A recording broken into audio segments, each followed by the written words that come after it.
민준아, 너 이 장난감 치워주면 엄마가 아이스크림 사줄게. 이거 방 정리 좀 해줄래? 라고 얘기할 필요가 전혀 없어요. 안녕하세요, 최민준입니다. 제가 전편에 보상의 역설에 대해서 설명을 드렸는데요. 그 얘기 듣고 댓글에 사람들이 우리 아이 이미 보상에 빠져 있는 것 같아요. 잠깐 시키는 건 됐는데 더 이상 보상이 없으면 아무것도 안 하려고 해요. 자, 이런 사연들이 엄청 많이 올라오기 시작했어요. 그러면은 보상이 이미 빠진 아이를 구출하는 방법은 뭐가 있겠습니까? 라는 질문을 주셨는데요. 자, 오늘은 그것에 대한 답변으로 영상을 찍어보도록 하겠습니다. 자, 먼저 당연한 것을 요구할 때는 보상을 주지 마시고 그냥 너무나 당연하게 요구를 하시면 됩니다. 이게 생각보다 잘 안 돼요. 예를 들면 아이가 장난감을 확 어질러서 막 안 치우고 다니는 거예요. 이게 아이한테는 기본인 거예요. 근데 치우지 않던 장난감을 치우게 하려고 무리하게 보상을 줄 필요가 전혀 없어요. 민준아, 너 이 장난감 치워주면 엄마가 아이스크림 사줄게. 이거 방 정리 좀 해줄래? 라고 얘기할 필요가 전혀 없어요. 그렇게 하면 할수록 나중에 당연한 요구를 못하게 됩니다. 엄마가 과거에 보상을 줘서 방청소를 요구했다 하더라도 오늘부터는 딱 끊으시면 돼요. 어저께까지는 민준아 엄마 방 정리하면 아이스크림 줬잖아. 근데 오늘부터는 아이스크림 없이도 방 정리해야 돼. 정확하게 말씀하시면 돼요. 꼭 중요한 건 왜를 한 번은 말씀해 주셔야 되는 사실, 왜 해야 되는지를 한 번은 얘기해 주는 건 필요해요. 민준아, 방 정리 안 하면 이 안에서 너가 음식물 떨어진 거 이렇게 두면 개미가 꼬일 수 있고, 방 정리 안 한 채로 그냥 두면 동생이 지나가다 다칠 수 있고 보기에도 안 좋기 때문에 우리 집에서는 항상 저녁에는 방 청소를 해야 돼. 네가 장난감을 갖고 논 거는 너가 치우는 게 앞으로의 규칙이야. 너가 이만큼 컸으니까 오늘부터는 이렇게 해줬으면 좋겠네 라고 정확하게 얘기를 하시고 아이한테 요구하시면 돼요. 자, 물론 아이가 이 얘기를 들었다고 해서 갑자기 방 청소 알겠습니다 하겠습니다 이렇게 하진 않을 거예요. 이거는 우리가 예전부터 말씀드렸죠. 아이의 자기결정권을 꺾어야 되는 상황이니까 먼저 예고를 하시면 돼요. 첫 번째, 전에 훈육을 할 때 했던 원칙을 그대로 쓰시면 돼요. 민준아, 방 청소는 우리 집에서 안 하면 개미가 꼬일 수도 있고 안 하면 동생이 다칠 수도 있으니까 청소는 무조건 해야 되는 거야. 자, 앞으로 15분 이후에 할 거야. 마지막으로 얘 놀고 싶으면 놀아봐 얘기하고 10분 후에는 민준아 이제 5분 후에 방 청소 할 거야. 네 장난감도 정리해야 돼 하고서는 딱 그 시간이 됐을 때 그때도 안 하고 있으면 아이가 갖고 놀던 것을 민준아 방 정리해야 되지, 갖고 놀고 있던 것을 엄마가 뺏고 정리를 시작하면서 방 정리를 할 수 있게끔 환경을 만들어 버리시면 됩니다. 제가 예전에 얘기했던 훈육의 원칙 기억하시죠? 이제 문제는 뭐냐면 당연히 해야 될 것이 아닌 영역의 것을 동기를 이끌어내서 시켜야 될 때가 문제인 것 같아요. 자, 그러면 아이들이 언제 동기부여가 되는지를 정확하게 알고 그들에게 부여하는 것이 중요하겠죠. 그것에 대해서 얘기를 해보도록 하겠습니다. 자, 먼저 이야기를 하기 전에 해리 할로우라는 학자가 했던 원숭이 실험을 잠깐 보도록 하겠습니다. 생후 6개월 된 원숭이 그룹을 두 개로 나눠서요. 한쪽은 이미 풀려있는 퍼즐을 주고요. 한쪽은 풀리지 않은 퍼즐을 준 다음에 이 실험의 목적은 뭐였냐면 원숭이들에게 어떤 동기부여를 하지 않고도 잠겨있는 퍼즐과 풀려있는 퍼즐에 대한 원숭이들의 관심도는 어떠한가 였습니다. 문제를 우리가 두고서는 노출하는 것만으로도 동기부여에 도움을 주는가 라는 실험이었는데 실험 결과 정말 놀랍게도 이 퍼즐에 노출되어 있는 것만으로도 풀고자 하는 동기가 올라갔다라는 것을 확연히 알 수 있는 실험이었어요. 그러니까 여기서 우리가 알 수 있는 포인트는 뭐냐면 사실 인간의 동기는 보상을 주지 않아도 내 흥미에 맞고 난이도에 맞으면 본능적으로 그거를 풀어내려고 하는 본능을 갖고 있는 것이 바로 우리 사람들이다. 특히 아들은, 남자애들은 자기주도 성향과 자기결정권 꺾이는 거에 대해서 공격이라고 느낀다라는 그런 특징을 설명드린 적이 있었죠. 이런 것들을 고려했을 때 남자애들에게 뭔가를 시키는 것보다 그들이 갖고 있는 본연의 재미를 건드리는 것이 항상 동기부여의 가장 큰 핵심 중에 핵심이다 라는 말씀을 드리고 싶어요. 어떤 아이에게 카메라로 사진을 찍는 걸 알려주려면 너 카메라로 사진 찍으면 아빠가 뭐 해줄게, 이것보다 훨씬 더 좋은 것은 카메라 본연의 사진 찍는 재미를 알려주는 게 훨씬 더 좋다라는 거예요. 너무 당연한 얘기 아니냐고요? 그렇죠. 근데 우리가 뭐가 안 돼요? 그것을 전달할 때 난이도에 맞게끔 하는 거랑 흥미에 맞게끔 하는 게 잘 안 되는 거예요. 그래서 동기부여 1원칙은 아이가 갖고 있는 능력을 고려하는 것과 두 번째로는 아이가 좋아하는 걸로부터 출발하는 것이 매우 중요합니다. 사진기를 갖고 와서 사진을 가르치겠어 이것보다는 아이가 좋아하는 것을 찍어보게끔. 아이가 브롤스타즈를 되게 좋아해요. 아이가 되게 좋아하는 게 있어요. 거기서 어떤 장면이 나왔을 때 이거는 간직하자고서는 같이 그걸 찍어보는 거. 이걸 통해서 뭘 할 수 있다를 알려주는 게 훨씬 더 중요하다라는 거예요. 우리가 아이한테 영어를 가르친다? 한글을 가르친다. 어떻게 가르치는 줄 아세요? 이 아이가 무엇을 좋아하는지 우리는 추워도 관심이 없어요. 우리가 관심 있는 건 얘가 손을 써서 알파벳을 쓰고 앉아서 무언가 하는 모습을 보는 거, 입으로 영어를 얘기하는 거, 사과, 야구, 애플 이걸 알려주는 게 우리한테는 왜 그렇게 중요한지 모르겠어요. 여러분들 이렇게 볼 수 있어요. 내가 가르치려고 하는 것과 아이가 좋아하는 영역에는 갭이 있어요. 이 갭이 눈에 보이실 거예요. 우리가 가르치려고 하는 것을 조금만 각색해서 얘가 배우기 쉽게끔 조절을 해주시면 그것만으로도 아이들의 동기는 쉽게 올라간다는 거예요. 우리가 뭐 아이한테 영어를 가르치기 위해서 억지로 영어 한 바닥 쓰면은 아빠가 뭐 해줄게, 엄마가 뭐 해줄게, 이 얘기는 초반에는 되게 강해 보일지 몰라도 영어 자체에 대한 본연의 흥미를 완전히 바닥으로 내려앉게 만드는 거예요. 그러니까 보상은 본연의 재미를 사그라뜨리는 효과가 있다는 걸 기억하시면 좋겠어요.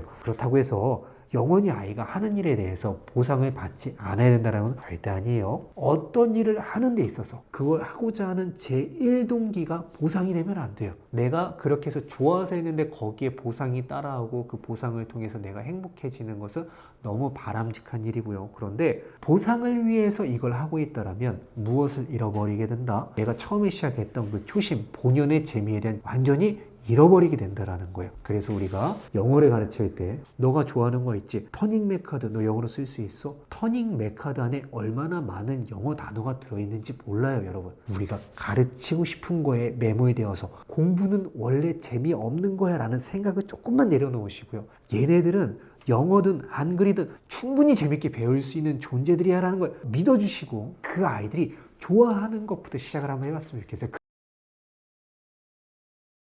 그러려면 뭐가 돼요? 아이한테 관심이 있어야 돼요. 이 아이가 평소에 무엇을 좋아하는지, 친구들 사이에서 지금 무엇이 제일 핫한지, 어떤 걸 하고 싶어 하는지를 명확하게 아는 것이 되게 중요하다. 이게 첫 번째예요. 자, 두 번째로 중요한 것은 이것을 왜 해야 되는지를 정확하게 아이한테 얘기해 주는 것이 매우 중요합니다. 보상에 빠져 있는 아이들을 보면 계속 왜를 찾고 있단 말이에요. 그러니까 내가 이걸 왜 해야 되는지 모를 때 보상에 대해 자꾸 물어보게 됩니다.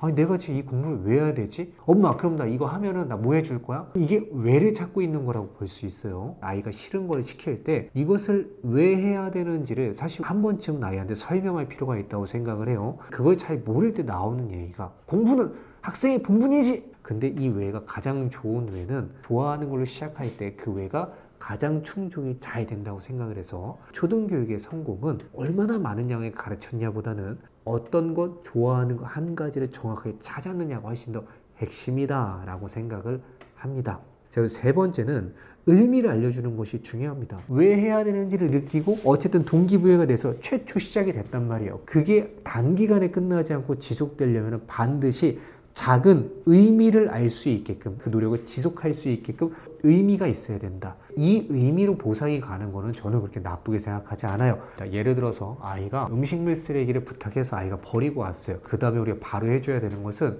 의미를 알려주는 거예요. 민준아, 너가 있잖아 음식물 쓰레기를 버리고 와줘서 엄마가 오늘 진짜 너무 춥고 너무 힘들었거든. 몸이 안 좋았는데 우리 민준이 때문에 진짜 큰 힘이 되었어. 엄마에게 너무 도움이 된다. 아이가 이 일을 통해서 어떤 효용이 있었는지 그거에 대한 의미를 알려주는 것은 아이에게 보람이 된다라는 거예요. 무언가를 한 가지를 오래 끈덕지게 하는 사람들 비밀을 알려드릴게요. 제가 벌써 아동교육, 이 남자애만 가르치는 일을 프로젝트를 지금 10년이 넘게 하고 있단 말이에요.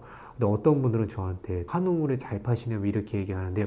그렇지 않아요. 한 가지를 굉장히 오랫동안 하는 사람의 특징은 무엇이냐면 내가 하는 일에 작은 의미를 잘 찾아내는 사람들입니다. 아, 내가 이걸 통해서 어머님들에게 도움이 됐구나. 자, 우리 편집자님도 있잖아요. 처음에 편집을 하실 때보다 지금 막 조회수가 늘어나고 댓글이 늘어나고 구독자가 늘어나니까 똑같은 편집을 하는데 와, 이게 의미가 있구나 느끼니까 막 동기부여가 되는 거예요. 그죠? 매우 중요해요. 그 일이 성취를 이루고 그리고 그 성취에 대한 의미를 우리가 정확하게 짚어서 알려주는 거 되게 중요하다. 그래서 저는 상상외로 중요한 게 뭔지 아세요? 여러분들 아이가 공부를 열심히 했잖아요. 그 공부를 꼭 검사하셔야 돼요. 그러니까 여기서 제가 이거 검사라고 하면 어머니들 보면서 봐봐 너 이것도 왜 틀렸어?